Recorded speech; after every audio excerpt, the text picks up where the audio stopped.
This is the world's most powerful rocket taking off. And this is it exploding shortly after. After years of development, SpaceX's Starship and its super heavy rocket with its 33 Raptor engines finally got airborne in April. For a short while at least. Now, while SpaceX has launched hundreds of spaceships, it's Starship that the company hopes will become a rapidly reusable gateway into space. But while it may have taken years to get even to this point, it's actually just the very beginning of Starship's long road to carry humans to another planet. So what's the journey ahead for Starship, and what will it take to get there?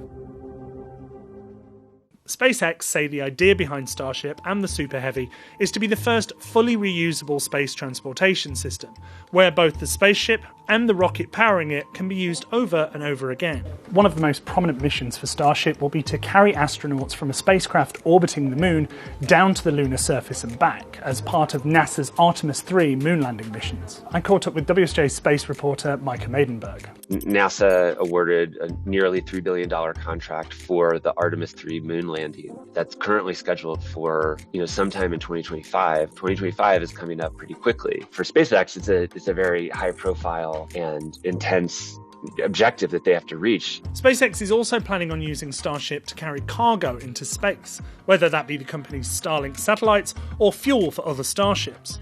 And SpaceX CEO Elon Musk has also said that one day he hopes to use Starship for a mission to Mars. But building something this complex that's fully reusable isn't exactly easy. As Musk said at WSJ's CEO Council in 2021, Man, Starship is a hard project. It is so preposterously difficult that there are times where I wonder whether we can actually do this.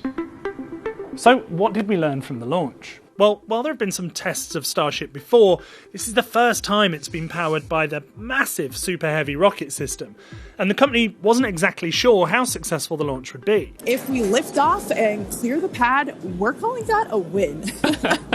Things seemed to be going well for the first few minutes, although it appeared that some of the Raptor engines were out. The Super Heavy rocket also failed to separate from Starship. And then... However, the launch will have left the company with a trove of data. One of the main goals of this flight was simply to get information. The way SpaceX historically has operated is when it learns something, it uses that to try to quickly make changes, improvements, to iterate. So what's it going to take to get Starship from this to this? Well, SpaceX will need a lot more test flights, as NASA's moon mission could be as soon as 2 years away.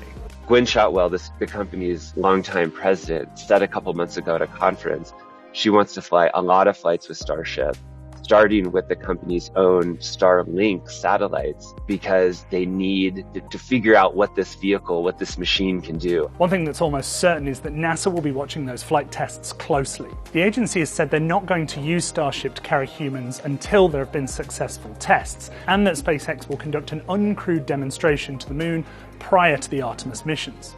So in a way, right now, one of the big next steps for the Artemis program is for SpaceX to show that it can operate Starship the way it's laid out to do. So while the launch might have been one giant leap for Starship, it's just one small step for SpaceX.